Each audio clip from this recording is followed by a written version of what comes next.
Hello, you're listening to The Wire's daily updates on the coronavirus pandemic. Today is the 1st of June. The death toll due to COVID-19 in India rose to 5,394 today. The number of cases climbed to 1,90,000. According to official data, 8,392 people contracted the virus in a single day. This marks the biggest single-day spike in India so far. In terms of total cases, India has overtaken France and Germany. In terms of active cases or people who are under medical supervision, India comes fifth. It's behind only the United States, Brazil, the United Kingdom and Russia. More than 91,000 people have recovered in India. Starting today, India has largely eased lockdown restrictions except in containment zones. State borders are likely to open from the 8th of June. Bollywood music composer Wajid Khan, a part of the duo Sajid Wajid, who has been credited with albums like Dabangg and Wanted, passed away in Mumbai yesterday due to complications arising from renal ailment and COVID-19. Wajid Khan was 42. He was admitted to Surana Hospital and Research Centre in Chembur after he developed an infection.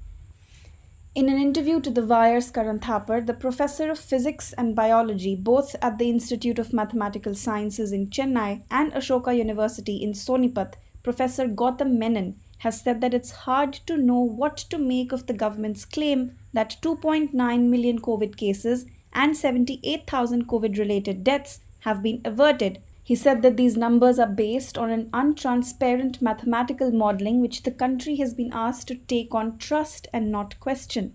Menon says that we don't know what went into these mathematical models and therefore we have no way of judging the outcome that they have produced. A disease modelling expert himself, Menon has said that these numbers themselves have no meaning. He said that they're derived from assumptions on which they are based.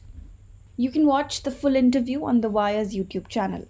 On the 25th of May, the ICMR stated that it was doing away with the price cap of Rs 4,500 per test. This has left some private laboratories confused.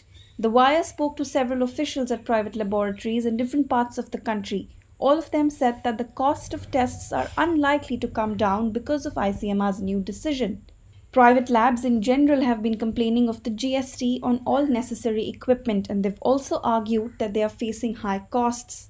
Apart from GST on necessary equipment, another reason for high costs, particularly for smaller labs, is the low volume. All private labs that The Wire spoke to said that the cost of a single test depends on how many tests the lab conducts in a day. The more a lab tested, the more opportunities it would have to recover its costs. Different testing guidelines in different states are also adding to the problems for private labs, they've said. According to ICMR's guidelines, private labs can test an individual for COVID-19 only when a doctor has asked for it. Some states had tightened this condition further. Gujarat, for example, required the Chief District Health Officer to sign off on test requests. However, on the 29th of May, the Gujarat High Court ruled that this no longer will be necessary. In Mumbai, the state government even served doctors who had prescribed COVID-19 tests with show-cause notices, presumably in an effort to conserve tests for those who really need them. You can read the full story on thewire.in.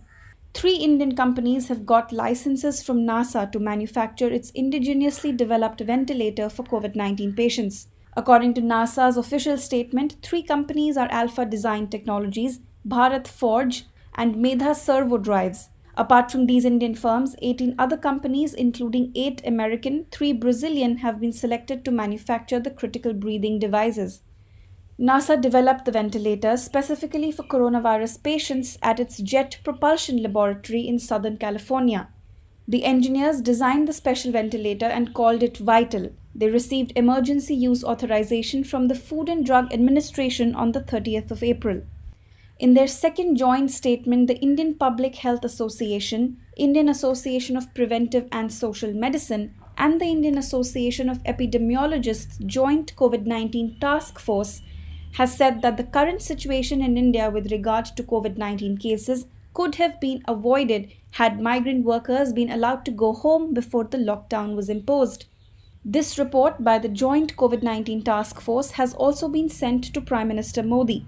According to the report, the lockdown was draconian and presumably a response to a modelling exercise from an influential institution which presented a worst-case simulation. The report further states that subsequent events have proved that the predictions of this model were way off the mark. Had the Government of India consulted epidemiologists who had a better grasp of the disease transmission dynamics compared to modelers, the government would perhaps been better served. The report also stated that India is currently paying a heavy price both in terms of humanitarian crisis and the spread of the disease. The experts have recommended constituting a panel of interdisciplinary public health and preventive health experts, along with social scientists at central, state, and district levels. It has suggested that all data, including test results, should be made available in the public domain for the research community to access, analyze, and provide real-time, context-specific solutions to control the pandemic going further. In an interview to the Press Trust of India, the Director General of the Council of Scientific and Industrial Research, Shekhar Mande, has said that banking on developing herd immunity to fight the coronavirus is too large a risk for any nation, and only timely interventions can mitigate the spread of COVID-19. This statement comes at a time when India is seeing a daily increase in cases and the total cases are nearing 2 lakh.